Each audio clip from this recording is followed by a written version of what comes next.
There's one thing I believe in, and that's our ability to adapt to our environment, to transform in order to survive. Look at this company. What started from harvesting coal in the mines became petrochemicals. At the time, it was a necessary solution to the demands of a growing population. But as life changes, needs change. So it was time for them to change as well. Exactly. What was once a local coal mining company, they've grown to become a global science player in health, nutrition, and materials. Through this transformation, the company flourished.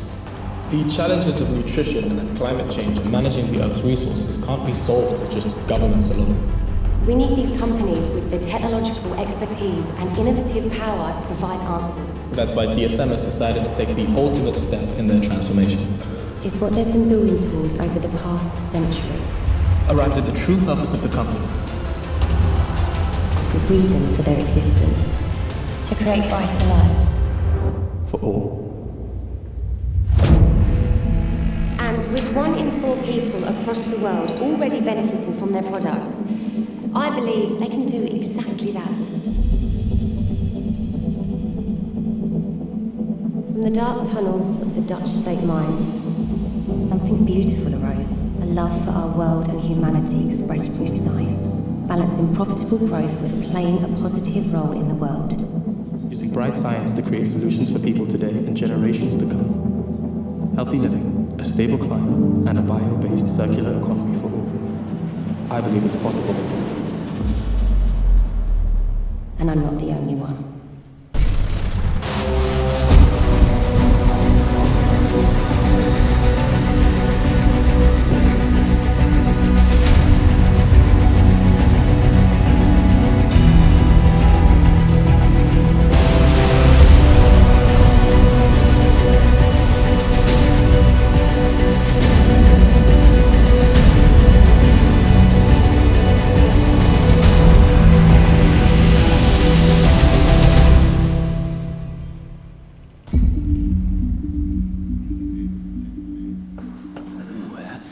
Video. Yeah, ladies and gentlemen, the CEO of OBS, please welcome to the stage, Helmut Reisinger.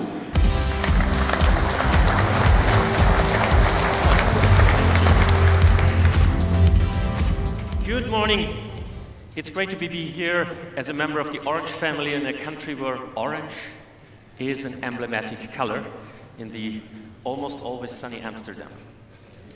Imagine, please, the list that we have seen before. We are very good in looking back. 2005, the top 10 companies in valuation. And now it looks different. You, as the CIOs here in the Netherlands, you are shaping competitiveness of your companies.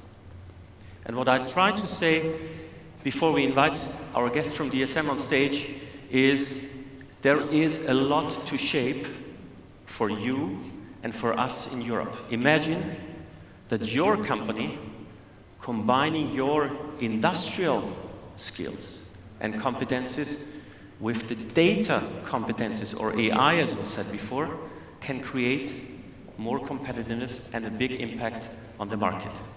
Now, getting the job done in 15 minutes together with a management board member of DSM, we have to get into this very quickly. First of all, why are you shaping the competitiveness here in Amsterdam, which is one of the top peering points of the internet in Europe? You're shaping it because in 2015, most of the data that was generated on this planet was generated by us as individuals, as consumers. In 2025, it is you, the entities, the organizations that are actually shaping and creating most of the data that will be generated on the planet. It's the enterprise ecosystem that takes shape in an era that is following now in this next wave of the internet. The first wave of the internet was when we were able to get online, and we were proud to have suddenly accessed the word that was mentioned before by one of the speakers. I met last week in Vienna the founder of the internet, Windsurf. This was not 20 years ago. This was 50 years ago that he invented the internet. Why did it take another 30 years until it created scale? It was because we had to touch the individuals. And the second wave of the internet is what we call the consumer internet. It's driven with the tools that you have mostly in your hands, the smartphones. It's about sharing emotions. It's about connecting people. This is a mobile play. And now we are entering the Internet of Enterprises. It's not only connecting people, it's connecting people, sites, objects. It is not only sharing emotions like we see from our kids on Instagram, it's about sharing knowledge. It's about cyber protecting your intellectual property, not only in the IT space, but also in the OT space. And particularly, this is not a mobile play, it's an ecosystem play. And I think what we are seeing there and observing in this Internet of Enterprise, companies have all value chains. And two things have happened, and the third thing is about to happen in the past 20 years. First, these value chains have been globalized. And you will see this from the next speaker. The second thing is, most of these value chains, from design to production to supply chain to sales, have been digitally mirrored. We call this the digital value chain, from collecting data, transporting data on networks, storing compute, sharing create, because with a strong conviction it's about digital with a human touch, and of course, cyber securing it end to end. And the third thing that is now coming, and was not so visible 3 years ago, is it has to be done with purpose. And talking about purpose, and talking about the word that you've seen before, transformation, I would like to invite a key partner of ours, the board member of DSM, Dimitri de Vreeze. Please come on stage and welcome him. Hi, Helen. Dimitri, here are CIOs, you're a businessman. Tell us a little bit about your strategy at DSM. Yeah, I feel a bit shaky in this environment, but I will give it a try. So, the strategy of DSM, Helmut, this is it. This is the slide. It's creating brighter lives for all, building on science. And this is basically our key slide for our strategy. And this has been dreamt up by our employees, and it has some substance to it. So I've added a few slides to give you a bit of insight on how it's been built up. It started with a strong belief, already I think 20, 25 years ago, with our previous CEO, I think Peter Elverding, who basically thought that there will be a transition in the world. And 10 years ago, we started really to act on that field. And that was that we felt that focus on profit and contributing to a better world could go hand in hand. But at that time, predominantly our investors thought that we were nuts. They said, well, sorry, you can't do that. You need to make a choice. It's focus, it's prioritizing. But we just stubbornly continued that path. Today, you see companies out there who combine doing financially well with some contribution to the world. We, as DSM, strongly believe that in 10 years' time, and maybe sooner, it has to go hand in hand. You don't have a choice. And companies who don't combine people, planet, profit will be the dinosaurs of the world. And that basically is part of our strategy. And we've looked what we have today. We have a few competences in science where we can differentiate ourselves. In biotechnology, in nutrition, in material requirements, and we combine that with what we've seen in the world. Because there's already a strategy of the world. It's been defined by the United Nations. A few people know, but it's been defined at the Sustainable Development Goals. I think it was presented a bit earlier this morning. And we've selected 5 where we can differentiate, where we have something to offer. And having that combined, there are 3 areas where we want to build the new DSM. One is in the nutrition and health space, the other one is in climate and energy, and the third one is in resources and circularity. That basically brings us to be a growth company. We take opportunities of what's going to happen in the world. And then last but not least, Helmut, here you come in. We can't do that on our own. We need to reach out in partnership. By the way, SDG number 17 is all about partnership and collaboration. And we basically work with our suppliers to work around performance, innovation, and sustainability. So that partnership is transforming from lowest cost service provider, raw material provider, to an integral holistic partner in breaking ground for our strategy being purpose-led, performance-driven.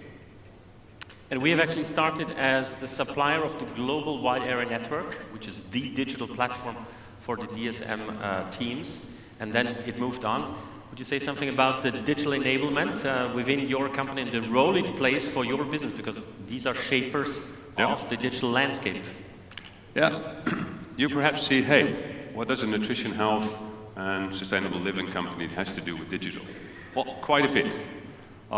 We look in our company around 3 boxes where digital and IT plays. Let me start in the middle, the operational performance.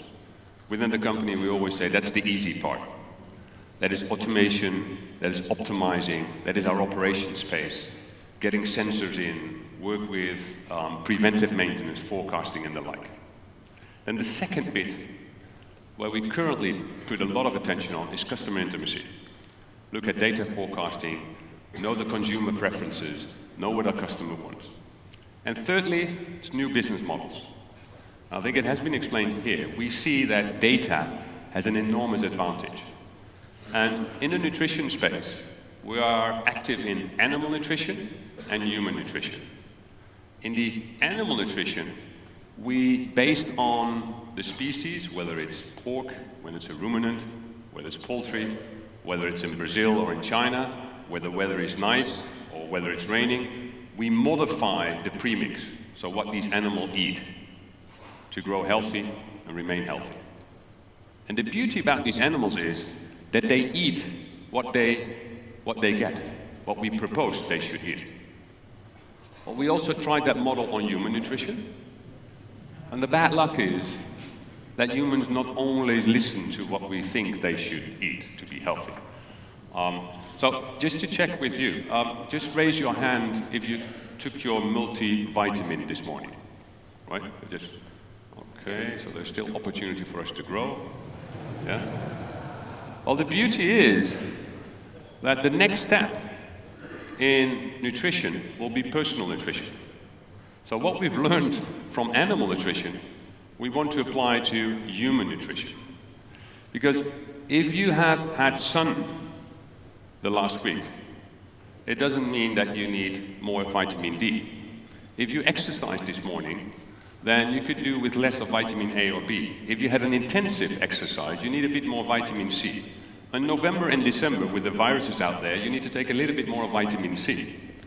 So based on all your individual portfolio, we could tailor your personalized nutrition. And that is a key area for digital innovation for us. And we've recently acquired a company, which is a bit weird for us.